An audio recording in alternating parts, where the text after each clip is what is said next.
Hello dear students, once again welcome you all to the Bishop Academy online classes. Today we understand about the business for class 11th, second chapter, that's the name is the forms of the business organization, and it is our sixth part of this chapter. So our today's topic is cooperative organization. Now we can start first. तो cooperative organisation होती क्या है इसके बारे में पहले समझ लीजिए. सो देखिए कोऑपरेटिव का सेंस जो होता है वो म्यूचुअल कोऑपरेशन से होता है, सब मिलके करने की बात करते हैं. कोऑपरेटिव ऑर्गेनाइजेशन या फिर working together and with other for the common purpose. अब यहां पे अगर बात करें, a cooperative firm of business is different from of the business of the enterprises. फिर से समझिएगा, cooperative firm of the business is a different form of the business enterprises. जो cooperative business होती है या cooperative firm जो होती है वो क्या होती है, डिफरेंट होती है, अलग होती है बाकी जो बिजनेस ऑर्गेनाइजेशन होती है उनसे. कहता है in this form the main motive is not earning profit. जबकि बिजनेस का मेन मोटिव क्या होता है, प्रॉफिट को अर्न करना. But the main motive of the cooperative organisation is a mutual help. अब यहां पे थोड़ा गौर करिएगा, बिजनेस का जो मेन मोटिव होता है वो होता है प्रॉफिट अर्निंग प्रॉफिट, फायदा कमाना. लेकिन यहां पे कोऑपरेटिव ऑर्गेनाइजेशन का मेन जो ऑब्जेक्टिव होता है म्यूचुअल हेल्प होगा. यानी कि ये क्या करता है, अपने मेंबर्स की हेल्प करने का काम करता है. अब मेंबर्स क्या होते हैं आगे देखते हैं. कहता है it works with the principle of, ये याद रखिएगा बहुत बार, each for all and all for each. It's a very important, ये कई बार आपको समझने के लिए जरूरी है ये वाला line, each for all and all for each. यानी कि हर एक व्यक्ति सबके लिए है और सभी हर एक के लिए है. यानी जितने मेंबर होंगे सब एक दूसरे की हेल्प करने के लिए तैयार होते हैं. अब यहां कहता है द कोऑपरेटिव सोसाइटी और the organisation is a voluntary association of the person who join together for the mutual help. Cooperative organisation या सोसाइटी एक वॉलेंटरी एसोसिएशन होती है. वॉलेंटरी एसोसिएशन का सेंस होता है स्वैच्छिक.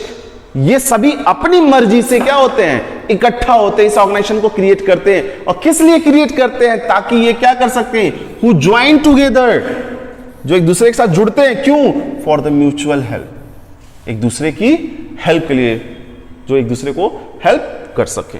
फिर कहता है a minimum of the 10% person. इसके लिए कितने लोगों की जरूरत होती है, कम से कम 10 लोग रिक्वायर्ड होते हैं फॉर द कोऑपरेटिव सोसाइटीज. किसके फॉर्मेशन के लिए, कोऑपरेटिव सोसाइटीज के फॉर्मेशन के लिए मिनिमम 10 लोगों की रिक्वायरमेंट होती है.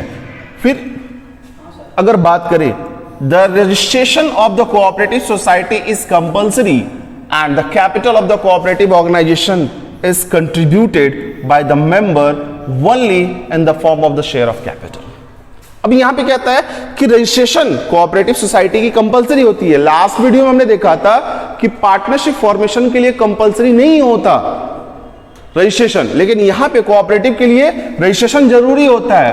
और capital of the cooperative organisation जो होती है उसको क्या कहते हैं, कंट्रीब्यूट कर दिया था, डिवाइड कर दिया, बांट दिया था. किसमें, मेंबर्स के बीच में. और किस फॉर्म में होता है, वो शेयर ऑफ कैपिटल के रूप में होता है. यानी कि अगर 1000 रुपए या 10,000 रुपए के कैपिटल की रिक्वायरमेंट और सब मिल के इकट्ठा करेंगे तो हर सबके हिस्से में जो आ रहा है उसको क्या कहते हैं, नंबर ऑफ द मेंबर्स के साथ टोटल अमाउंट को डिवाइड कर देता है. The cooperative organisation can raise a loan also from the bank. ये ऑर्गेनाइजेशन क्या कर सकती है, बैंक से लोन भी ले सकती है.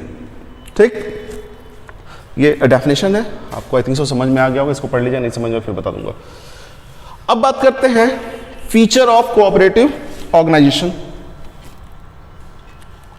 जब फीचर ऑफ कोऑपरेटिव ऑर्गेनाइजेशन की जब बात करते हैं तो नॉर्मली क्या, the common features of the cooperative societies. देखिए अब यहां पे societies organisation are given below. क्या चीज, द वॉलेंटरी एसोसिएशन. ये क्या है भाई, क्या है ये, वॉलेंटरी एसोसिएशन. यानी कि यहां पे सभी लोग अपनी मर्जी से क्या करते हैं, ज्वाइन होते हैं. कहता है cooperative society is a voluntary association of a person. Any person can join cooperative society if he or she common interest. यहां कह रहा है कि इफ ही और सी हैज कॉमन इंटरेस्ट, यानी कि कोई भी व्यक्ति किसी भी सोसाइटी को या कोऑपरेटिव सोसाइटी को ज्वाइन कर सकता है अगर उसका इंटरेस्ट उस कोऑपरेटिव सोसाइटी के इंटरेस्ट के अकॉर्डिंग है। फिर ये भी कहता है for the example any farmer can join the agriculture societies और the consumer can join the consumer societies. अब फार्मर जब क्या करता है, एग्रीकल्चर सोसाइटी जुड़ेगा तो एग्रीकल्चर सोसाइटी में होगा क्या, एग्रीकल्चर से रिलेटेड चीजों पे बातें होंगी, एग्रीकल्चर से रिलेटेड चीजों पे इन्वेस्टमेंट होंगे, उनकी वर्किंग की जाएगी, तो वो उसको फायदा पहुंचाएगा। कंज्यूमर और कंज्यूमर सोसाइटी से ज्वाइन करता है तो कंज्यूमर के साथ जो आने वाली प्रॉब्लम्स होती हैं उनको लेके वो क्या कर सकता है, बेनिफिट्स को उठा सकता है, यानी कि उसके लिए वो फेवरेबल हो सकता है। The member can leave the society whenever desire. Member क्या कर सकते हैं, अपनी सोसाइटी को छोड़ सकते हैं जब वो उनको लगता है कि छोड़ देना चाहिए। So the giving a notice, और उसके लिए वो क्या करते हैं, वो एक नोटिस देते हैं, भैया हम अब आपके सोसाइटी के मेंबर नहीं रहेंगे। इस तरह का वो एक फॉर्मेट पे नोटिस बना के दे देंगे मेंबर्स को, और मेंबर्स फिर उसको अप्रूव कर देते हैं, वो फिर क्या होते हैं, उस सोसाइटी से एग्जिट कर जाते हैं। फिर ये भी कहता है there is no restrictions on the entry और the exit of the member. कोई रिस्ट्रिक्शंस नहीं है, कोई बाधाएं नहीं है। There is not any type of the restriction कि when the anyone if enter they are not able to move from there societies. मतलब अब ऐसा नहीं है कि आपने एंट्री कर लिया तो आप अपनी मर्जी से नहीं जा सकते, हम आपको निकालेंगे तो जाएंगे, नहीं, आप अपनी मर्जी से आ सकते हैं और अपनी मर्जी से जा सकते हैं। दैट्स द मेन मोटिव, क्योंकि ये म्यूचुअल कॉर्पोरेशन है और एक दूसरे की हेल्प, जब तक आपको लगता है कि हमको रहना चाहिए रहिए, नहीं रहना है मत रहिए। फिर कहता है दे कैन ज्वाइन और leave the cooperative organisation of their own will and wishes. वो क्या करते हैं, कोऑपरेटिव ऑर्गेनाइजेशन को ज्वाइन और लीव करने की जो बात होती है वो उनकी अपनी विशेष पे होती है, अपनी डीलिंग पे होती है। हाँ, उनको जो लगता है कि हाँ ज्वाइन करना चाहिए तो कर लेते हैं, उनको लगता है कि छोड़ देना चाहिए तो छोड़ देते हैं, यानी कि एट विल होता है ये भी। अब बात करेंगे लीगल स्टेटस की। तो लीगल स्टेटस की जब बात होगी तो कहता है it's compulsory for the cooperative society to get the its registration under the cooperative societies act. यहां याद रखेंगे इसको, कोऑपरेटिव सोसाइटीज एक्ट के अंतर्गत इसका रजिस्टर होना जरूरी है। After the registration the cooperative organisation get the separate legal entity. अब कोऑपरेटिव रजिस्ट्रेशन जब ये होता है तो कोऑपरेटिव ऑर्गेनाइजेशन की अपनी खुद की पहचान होती है, सेपरेट लीगल एंटिटी होती है, which means the cooperative society is considered separate from its member. अब क्या होता है, इसका मतलब क्या हुआ कि ये को गई तुम्हारी कोऑपरेटिव सोसाइटी, इसका ऑफिस मान लेते हैं, और ये हो गया इसके मेंबर। ये लोग जो हैं कोऑपरेटिव सोसाइटी से इनका जो रिलेशनशिप है तो जरूर, लेकिन ये अलग है और कोऑपरेटिव सोसाइटीज क्या है, अलग है। और ये भी कहता है each can buy and sell the property its own name. अब सोसाइटी क्या कर सकती है, अपने नाम पे कोई भी प्रॉपर्टी खरीदने बेचने का काम कर सकती है, ठीक है, इसके हिस्सेदार होंगे ये, लेकिन ये क्या है, पूरी तरीके से अलग है और सोसाइटीज पूरी तरीके से अलग है। और ये भी कहता है and incapacity of any member does not affect the existence of the cooperative societies. अगर इनकैपेसिटी का सेंस, अगर मान लीजिए कोई मेंबर क्या इस लायक नहीं है कि वो जो रिक्वायरमेंट ऑफ द कैपिटल है उसको मेंटेन कर सके, तो इसका मतलब ये नहीं है कि इनके ना मेंटेन करने से इसके ऊपर कोई फर्क पड़ेगा, नहीं, ये एज इट इज ही मूव करता रहेगा, ये आते आते रहेंगे, वो निकलते रहेंगे, आते आते रहेंगे। अब बात करता है लिमिटेड लाइबिलिटीज। तो भाई जिनका जितना शेयर ऑफ कैपिटल होता है, जितने इनका जो शेयर ऑफ कैपिटल होगा उसी के हिसाब से इनकी लाइबिलिटीज भी होगी। कहता है the liabilities of the member cooperative societies are limited to extent of the amount contributed by their as a capital. तो कहता है कि उनकी लाइबिलिटीज उतनी की होती है जितने का उन्होंने अमाउंट कंट्रीब्यूट किया। मान ली किसी इन्होंने क्या किया, 10,000 रुपए लगा दिए और इन्होंने लगा दिया 15,000 रुपए, तो इनकी जो लाइबिलिटीज होगी वो 15,000 के अकॉर्डिंग होगी और इनकी जो लाइबिलिटीज होगी वो किसके अकॉर्डिंग होगी, 10,000 के अकॉर्डिंग होगी। यानी जिसका जैसा कंट्रीब्यूशन होगा उसकी लाइबिलिटीज की जिम्मेदारी, उसका बेनिफिट जो भी होगा वो उसके अमाउंट के अकॉर्डिंग ही होगा। आगे अगर बात करते हैं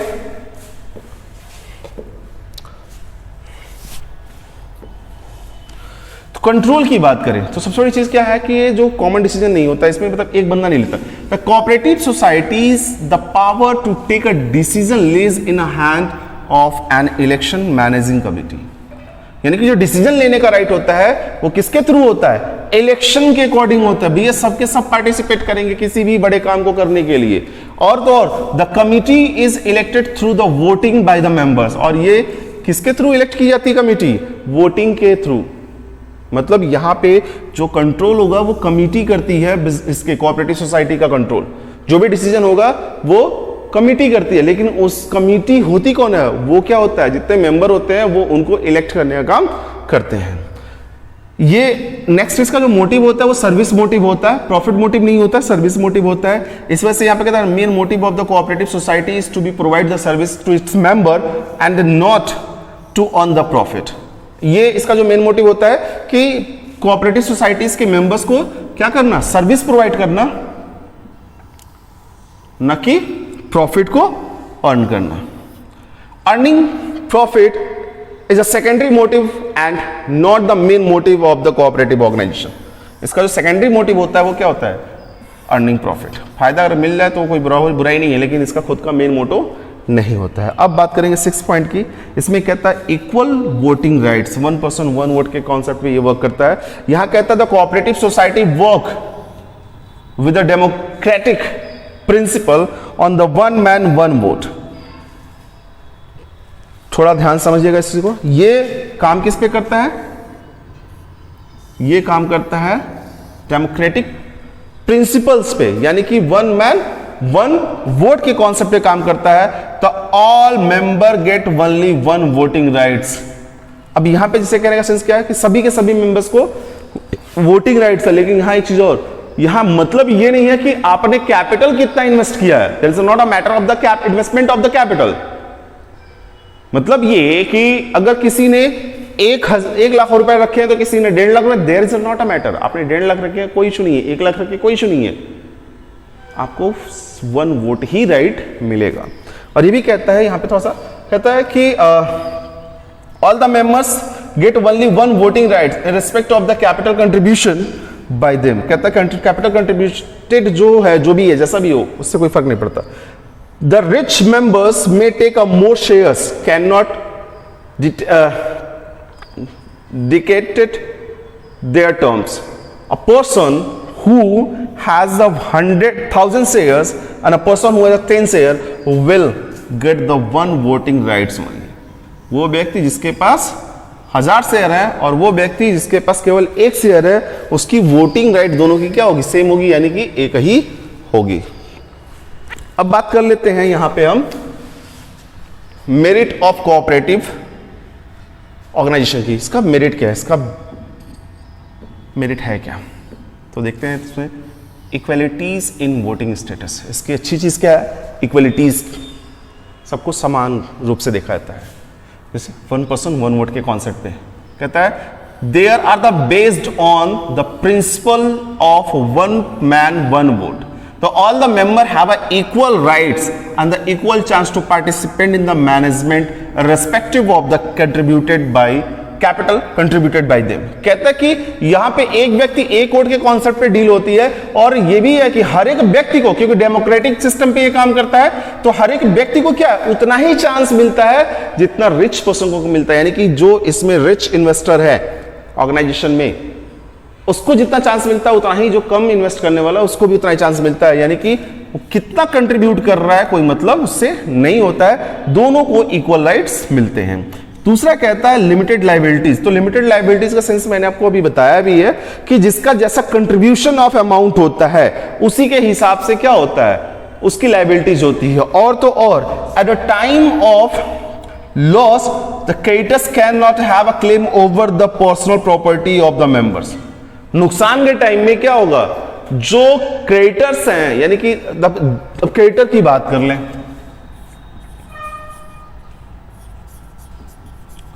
तो बेटा क्रेडिटर क्या, ये देखिए क्रेडिटर क्रेडिट से ही बना है, ठीक है, इसका सेंस था रिसीवर से, ठीक है। अभी यहां पे यार क्रेडिटर का मतलब होता है that a person to whom we are liable to pay. मतलब अगर मैं एक ऑर्गेनाइजेशन का मेंबर हूं, ठीक है, तो मैंने जिससे कुछ लिया हुआ है, जैसे मान लीजिए मैंने किसी से कुछ उधार लिया हुआ है, ठीक है, ऑन अ लोन, तो मैं, वो मेरे लिए क्या है, क्रेडिटर है, मैं उसको पेमेंट करता हूं। Creditor is that person to whom we are liable to pay, और डेप्टर जो होता है ये वो पर्सन होता है जिसे हमें लेना होता है, मतलब इसको हमने लोन दे रखा है और क्रेडिटर से हमने लोन ले रखा है, तो हम उसको पे करेंगे और डेप्टर हमें पे करेगा। तो यहां पे क्या है कि क्रेडिटर क्या कर सकता है, क्रेडिटर किसी भी मेंबर्स की पर्सनल प्रॉपर्टी पे क्लेम नहीं कर सकता। स्टेबल एग्जिस्टेंस की बात करें तो सबसे बड़ी चीज क्या है कि यहां पे जो कोऑपरेटिव ऑर्गेनाइजेशन होती है वो सेपरेट लीगल एंटिटी को मेंटेन करती है, यानी मेंबर डिफर होते हैं और कोऑपरेटिव डिफर होता है। कोऑपरेटिव ऑर्गेनाइजेशन अलग होगा, मेंबर्स अलग रहते हैं। There must be deal with the in the cooperative organisation but their existence is a separate. तो यहां कहता है the cooperative society has a separate legal existence, the death और इंसॉल्वेंसी और incapacity of any member does not affect the existence of the societies. किसी कोई मर जाता है, कोई पागल हो जाता है या कोई कुछ भी, किसी भी तरीके की इंसॉल्वेंसीज अगर होती हैं तो भी फर्क नहीं पड़ता है कोऑपरेटिव सोसाइटीज या ऑर्गेनाइजेशन के ऊपर। इकोनॉमिक फ्लैक्चुएशंस की अगर बात करते हैं तो यहां पे साफ साफ अगर देखें तो कहता है इकोनॉमिक फ्लक्चुएशन की बात करें तो operations of the cooperative organisation is quite economical. ये क्या होता है, इकोनॉमिकल होता है, थोड़ा सा यानी फेवरेबल होता है। As a most of the activities are the perform by the members themselves and while the purchasing the goods और the raw material middleman are eliminated by so they can get the raw material and the goods at low cost। अब क्या होता है, ये mutual corporation होती है, तो ये लोग क्या करते हैं, ये लोग जब कुछ सामान खरीदते हैं तो क्या करते हैं, एलिमिनेट कर देते हैं किसको, मिडिलमैन को। मिडिलमैन को जैसे मान लीजिए हमने मैन्युफैक्चरर से सामान खरीद लिया सीधे, तो जो होलसेलर और रिटेलर थे वो हट गए ना इसमें से, तो वो क्या है, मिडिलमैन। अगर मान लीजिए हम रिटेलर से लेते हैं तो रिटेलर होलसेलर से लेगा, होलसेलर मैन्युफैक्चरर से लेता है, तो ये प्रोसीजर्स क्या होता है, बीच में मिडिलमैन को लेके आ जाता है, तो उनको एलिमिनेट, उनको हटाने का काम कर देता है। तो इससे क्या होता है, जो उनकी कॉस्टिंग होती है वो क्या होती है, लो हो जाती है। The cooperative organisation do not maintain the large stock due to the cash regarding there are no bad debts. अब क्या होता है, cooperative organisation do not maintain the large stock, ये बड़े स्टॉक को नहीं मेंटेन करते। अब इससे क्या होता है कि ट्रेडिंग जो होती है, ट्रेडिंग में बैड डेब्ट्स की सिचुएशन नहीं आती। ऐसा नहीं होता कि कोई नुकसान होगा या वो अमाउंट जो क्या हो, होल्ड हो जाए और इनका नुकसान हो, ऐसा कुछ है। There is a saving in the advertising and the selling expenses also. क्या देयर इज सेविंग, वो क्या करते हैं, सेविंग करने की बात करते हैं कहां पे, एडवर्टाइजिंग एंड सेलिंग एक्सपेंसेस में, यानी इन सब जगहों पे जो होता है वो। नेक्स्ट टॉपिक की अगर बात करते हैं तो सपोर्ट फ्रॉम गवर्नमेंट से सपोर्ट क्यों मिलता है, क्योंकि ये तो रजिस्टर्ड हो जाती है, बिना रजिस्ट्रेशन नहीं होती है। और तो कहता है cooperative organisation get the various benefit from the government, तमाम तरह की बेनिफिट्स मिलती हैं। The government provide the various concession and rebate in tax. इनको किस तरह का बेनिफिट मिलता है, किसी भी प्रोसीजर्स में जो प्लानिंग वगैरह होती है गवर्नमेंट की, उसमें अगर ये इन्वॉल्वमेंट होती है तो इनको कंसेशन मिलता है, और साथ ही साथ अगर देखें तो टैक्स पे रिबेट भी इनको मिलता है, टैक्स कम पे करना पड़ता है। These organisation can get the raw material etcetera. इसके साथ साथ वो क्या करते हैं, गवर्नमेंट से कई बार रॉ मटेरियल भी लेने का काम करती है एट द सब्सिडी रेट। किस रेट पे, subsidy rate. Government offers the loans at a lower rate. Government इनको क्या करती है, लोअर रेट ऑफ इंटरेस्ट पे लोन देने का काम करती है on easy terms and condition to the cooperative organisation. किस आसान से टर्म्स एंड कंडीशन पे भी है, तुम इस तरह से देना, आराम से देना, जो भी है। इजी टू फॉर्म की बात करें तो जब 10 मेंबर हो जाते हैं आसानी से इसको एक प्रोसीजर्स के थ्रू फॉर्म आउट कर लिया जाता है। The formation of the cooperative organisation is a very simple process. Only the 10 adult members have the common interest are required for it. 10 लोगों की जरूरत है जिनका इंटरेस्ट कैसा हो, कॉमन, एक जैसी सोच रखने वाले हो, जो जिनका ऑब्जेक्टिव एक जैसा हो, तो वो क्या कर सकते, सब मिलकर क्या कर सकते हैं, कोऑपरेटिव ऑर्गेनाइजेशन को फॉर्मेशन में ला सकते हैं। ओपन मेंबरशिप होती है, यानी ओपन मेंबरशिप का मतलब कोई भी अपनी रिक्वायरमेंट के अकॉर्डिंग इन कर सकता है और एग्जिट भी कर सकता है। कहता है any person having the common interest can become a member of the cooperative organisation. There is no restrictions on the basis of the caste, creed and religions, यानी किसी तरीके का धर्म जाति वगैरह के नाम पे किसी तरीके कोई रिस्ट्रिक्शंस नहीं है। और ये भी कहता है the person can join and leave the cooperative organisation with whenever they desire। वो क्या, जब उसको लगती है कि हमें ज्वाइन करना चाहिए तो वो ज्वाइन करता है, जब उसे लगता है कि हमें छोड़ देना चाहिए तो वो छोड़ देता है। अब बात करेंगे डीमेरिट्स की। जब डीमेरिट्स की बात करते हैं तो यहां पे सबसे बड़ी चीज क्या है कि मेंबर जब कम होते हैं तो कम होने की सिचुएशन में जो कैपिटल कंट्रीब्यूशन होता है वो क्या होता है, लिमिटेड हो जाता है। यानी the cooperative organisation is a form by the people who have a limited resources, there is a no compulsion to contribute the some minimum amount of the capital because become a member. अब कहता है कि कोई भी कंपल्सेशन है कि नहीं, कम से कम आपको 10,000 रुपया, 1,000 रुपया, 1 लाख रुपया देने हैं, ये फिक्स अमाउंट जैसा कुछ नहीं है, वो कुछ भी दे के मेंबर बन सकता है जैसा उसके पास हो, जितना भी हो सकता है। The principles of the one man one vote also discourage the people to invest the more, so the cooperative organisation leave always face the shortage of the capital due to the low rate of the return. अब यहां पे क्या होता है, सबसे बड़ी चीज क्या पे यहां पे, अब देखिए ये तो एक कहता डेमोक्रेटिक सिचुएशन थी इसकी कि वन मैन वन वोट के कॉन्सेप्ट में ये बात कर रहा था कि सबको इक्वल राइट्स होता है, ये तो अच्छी चीज है। लेकिन वही निगेटिव चीज इसके क्या है कि जब ज्यादा पैसे लगाने वाले को भी उतना ही राइट्स मिलता है जो कम पैसे लगाता है, तो उस सिचुएशन में जो इनकरेज सिचुएशन होती है, यानी कि जो वो पैसे लगाने के लिए जो एक इनकरेजिंग सिचुएशन होती है, वो क्या करता है, हट जाता है। वो कहता नहीं यार मेरी भी वैल्यू उतनी है, मैं 1 लाख रुपया लगा बैठा हूं, वो भी वैल्यू है जो 10,000 लगा के बैठा है उसकी वैल्यू के बराबर, तो कोई फर्क नहीं होता है। तो इस वजह से वो ज्यादा पैसे नहीं लगाता, डिस्करेज होना शुरू हो जाता है। तो इसकी उसका प्रॉब्लम क्या होता है कि जो कोऑपरेटिव ऑर्गेनाइजेशन वो क्या करती है, शॉर्टेज फेस करती है खासतौर से कैपिटल के। फिर कहता है इनसफिशिएंट मैनेजमेंट। अब सबसे बड़ी चीज क्या, इनसफिशिएंट मैनेजमेंट का भी क्या, the cooperative organisation is managed by its member only. ये क्या होते हैं, ये मेंबर होते हैं जो मतलब कोई बिजनेस ऑर्गेनाइजेशन से हो सकता है, कोई लेबर कास्ट से हो सकता है, यही लोग मिलकर इसको मैनेज करने का काम कर सकते हैं। कोई स्पेसिफिक यानी कि स्पेशलाइज्ड पर्सन इसमें नहीं होता है, तो ये एक इसकी कमी होती है। लैक ऑफ सेक्रेसी की अगर बात करें तो सारे के सारे डिसीजन जो तो सारे के सारे मेंबर्स लेके करते हैं, इसको सारे मेंबर पार्टिसिपेट कर सकते हैं, इस वजह से वहां पे चांसेस होते हैं जो सिक्रेसी होती है उसके लीक होने के लिए, तो यहां पे लैक ऑफ सिक्रेसी बनी रहती है। एक्सेसिव गवर्नमेंट कंट्रोल की अगर बात करें तो बहुत सारे ऐसे डिसीजन होते हैं कोऑपरेटिव ऑर्गेनाइजेशन के जो कोऑपरेटिव ऑर्गेनाइजेशन के मेंबर्स खुद नहीं ले सकते, उसको गवर्नमेंट ही ले सकती है। जैसे a cooperative organisation get the various concession on the benefits from the government, in return there is excessive government regulation and control on the relation and control by the government. अब कहता है कि government से तो benefit मिलता है, लेकिन उस बेनिफिट के बदले में बहुत सारे रूल्स एंड रेगुलेशंस के बेसिस पे गवर्नमेंट क्या करती है, कोऑपरेटिव ऑर्गेनाइजेशन को कंट्रोल करने का काम करती है। फिर कहता है डिफरेंस ऑफ द ओपिनियन और the conflict among the members. सबसे बड़ी चीज, 10 लोग होंगे तो 10 तरह की सोच होगी। That means quite often the dispute of the arise among the members committees and the members of the cooperative organization। कहता है जो कमिटीज है और जो कोऑपरेटिव ऑर्गेनाइजेशन मेंबर्स है, इन दोनों के बीच में डिस्प्यूट हो सकते हैं, यानी कि इनकी जो डिजायर होगी, इनका जो डिसीजन होगा या इनका जो ओपिनियन होगा डिफरेंट हो सकता है। The members from the different sections of the societies. और एक तो और सबसे बड़ी चीज क्या है, जो मेंबर होते हैं वो अलग अलग सेक्शन ऑफ सोसाइटी से, कोई हाई लेवल थिंकिंग की बात करते हैं, कोई लो लेवल की, और अलग अलग कैटेगरी से बिलोंग करते हैं। फिर कहता है they have a difference in opinion. If any member the follow the rigid attitude it can leads the conflict and dispute. कहता है इस वजह से क्या होता है, अलग अलग सेक्शन से होने की वजह से उनकी जो सोच होती है वो अलग होती है, और अलग अलग सोच होने में अगर किसी मेंबर ने क्या रिगिड सिचुएशन को मेंटेन किया, यानी कि नहीं कहा ऐसा ही होना चाहिए, तो फिर वो क्या करता है, कॉन्फ्लिक्ट को मेंटेन करने का काम करता है, डिस्प्यूट को जनरेट करने का काम करता है।